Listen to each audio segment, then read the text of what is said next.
വീണ്ടും ഒരു റിയലിസ്റ്റിക്കായ police story. Shaji Marad തിരക്കഥയൊരുക്കി Rathina സംവിധാനം നിർവഹിച്ച് നവ്യ നായരും സൗബിൻ ഷാഗറും പ്രധാന വേഷത്തിലെത്തിയ ചിത്രം പാതിരാത്രി.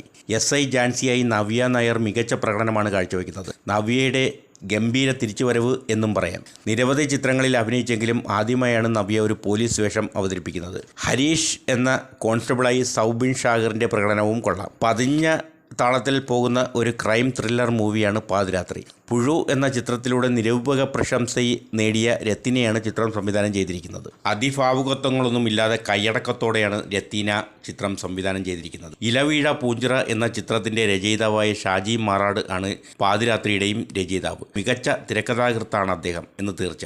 ഒരു പാതിരാത്രി നൈറ്റ് പട്രോളിങ്ങിനിടെ അഭിമുഖീകരിക്കുന്ന പ്രശ്നങ്ങളും അതിനെ ചുറ്റിപ്പറ്റിയുള്ള ദുരൂഹതകളും നിറഞ്ഞതാണ് സിനിമ. ഇടുക്കി അണക്കര പോലീസ് സ്റ്റേഷനെ ചുറ്റിപ്പറ്റിയാണ് കഥ പുരോഗമിക്കുന്നത്. ബോറടിയില്ലാതെ കണ്ടിരിക്കാവുന്ന ഒരു ചിത്രമാണ് പാതിരാത്രി.